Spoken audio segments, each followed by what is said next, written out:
Welcome to Sinister Stories. Get comfortable, dim the lights, and prepare yourself for another spine-chilling tale. If you crave stories that send shivers down your spine and keep you glancing over your shoulder, don't forget to like, subscribe, and tap the bell so you never miss a new scare. There's always more lurking in the shadows, waiting just for you. Now, settle in, and let's dive into the darkness together.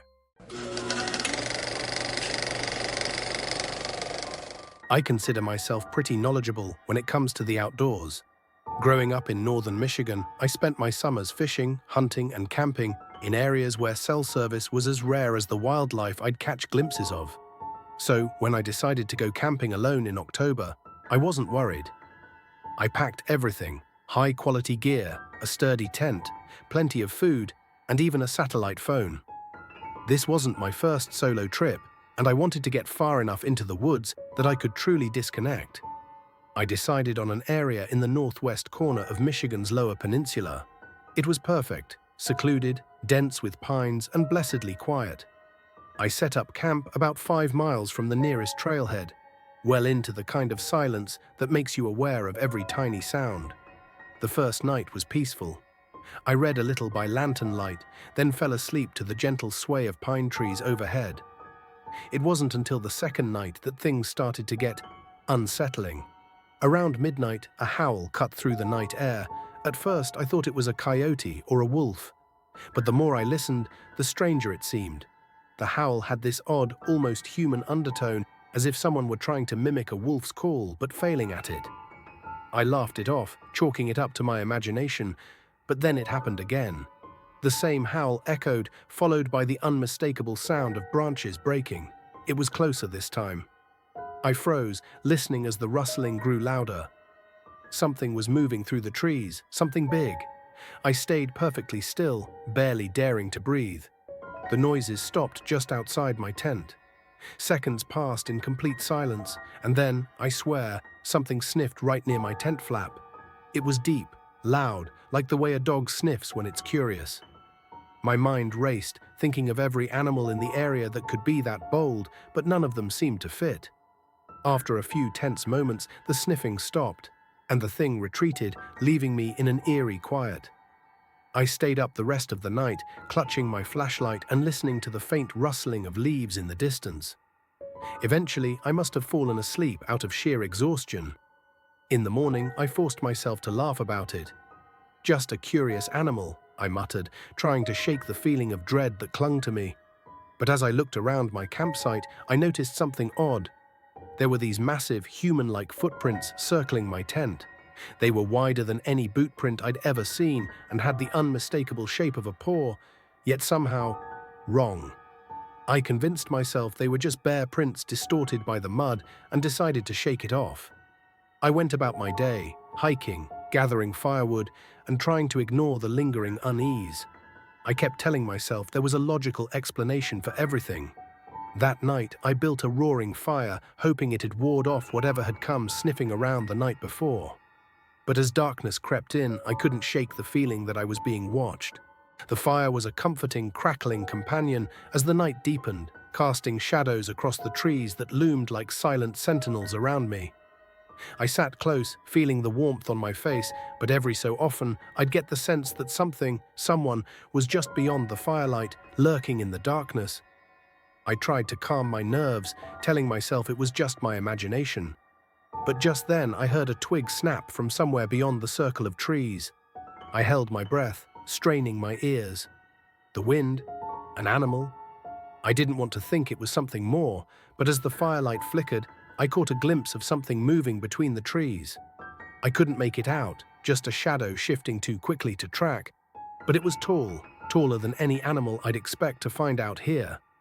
My heart pounded as the rustling grew closer, accompanied by a faint, throaty growl that seemed to reverberate through the trees. I fumbled for the flashlight and shone it toward the movement. For a split second, I saw it. Eyes. Blue, glowing eyes that were set too high and too far apart for any known creature. They stared back at me from the darkness, unblinking. The beam of my flashlight caught the faintest outline of a towering figure, massive, bipedal, with a torso that seemed both muscular and mangled. And the face, it was the face of a canine, but somehow wrong, twisted with a primal rage that felt all too human. In a panic, I shouted the only thing that came to mind. I clapped my hands together as loud as I could, hoping the noise would startle it. To my shock, it actually seemed to work. The thing backed away, releasing a low, rumbling snarl before vanishing into the forest. I sat by the fire, clutching my flashlight and knife, barely breathing, and listening to every whisper of movement in the woods. The night felt endless. Every time the fire crackled or a breeze rustled the leaves, I was sure it had come back. Somehow, though, the hours passed and dawn eventually broke over the trees, flooding the forest with a thin, pale light. I didn't waste any time packing up. Whatever was out there, I didn't want to find out. I shoved my gear into my backpack and started back toward the trailhead as fast as I could without breaking into a full-out sprint. But the woods weren't done with me yet.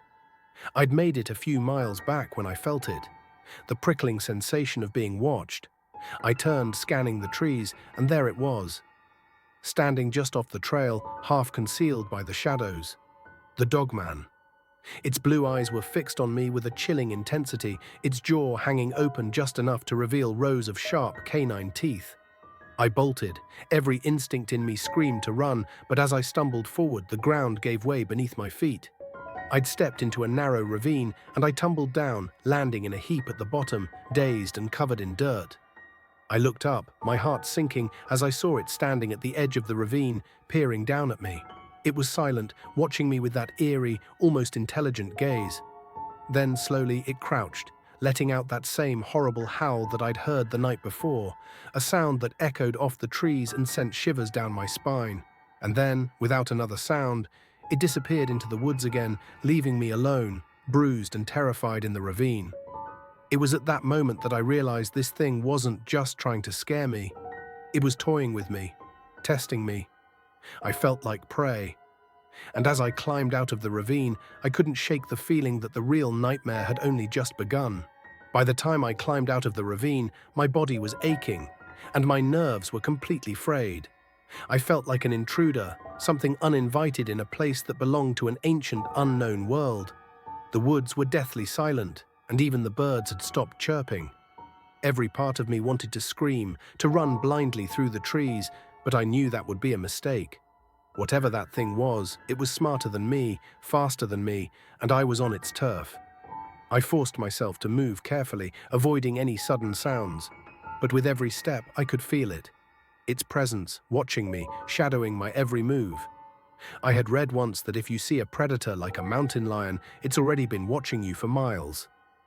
And here, I wasn't dealing with a mere predator. This was something that seemed to defy all logic. As I pressed on, I heard a sound that made my blood run cold. A low growl, barely more than a whisper, coming from somewhere to my left. I didn't dare look, didn't dare stop. I kept moving, clutching my flashlight like it was some kind of shield, even though I knew it wouldn't do anything if that thing decided to pounce. And then, just ahead on the trail, I saw something glinting on the ground. A single silver dog tag, half buried in the dirt. I knelt, fingers trembling as I picked it up and wiped away the dirt to read the name.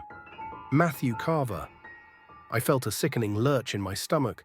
That name sounded familiar. I'd heard it on the news just a few weeks ago. Matthew Carver had gone missing while camping alone in these very woods. A snapping branch jolted me upright. I turned to see the Dogman standing barely 20 feet away, its eyes locked onto me with a terrifying intensity. The creature was close enough now that I could see the matted fur on its shoulders and the powerful muscles rippling beneath its human-like torso. It was as if it were waiting, testing me, its lips curling back in a snarl that seemed to smile. I clapped my hands together as hard as I could, the sound reverberating through the forest.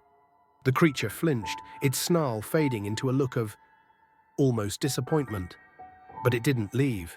Instead, it took a step closer, claws digging into the dirt.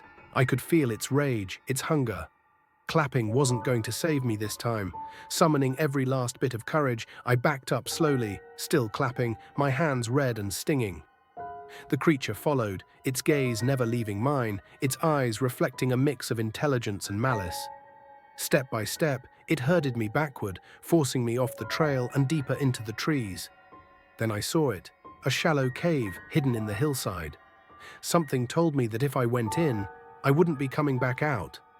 But the dogman didn't stop advancing. I was cornered. Desperate, I reached for my flashlight, shining it directly in its eyes. The dogman recoiled, its clawed hand shielding its face. And that was my opening. I ran, sprinting with everything I had, pushing through branches, ignoring the sharp cuts they left on my skin. I didn't look back, but I could hear it. A low growl that quickly escalated into a blood-curdling scream. It was chasing me now, its footsteps crashing through the underbrush, its growls growing louder and more desperate. I stumbled back toward the trail, lungs burning, legs aching.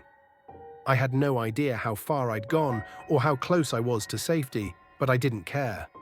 All I could think about was putting as much distance between myself and that thing as possible. When I finally saw the trailhead, I nearly collapsed with relief.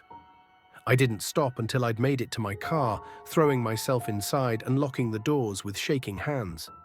My heart was still pounding as I sped down the dirt road, leaving the forest and whatever lurked within it behind.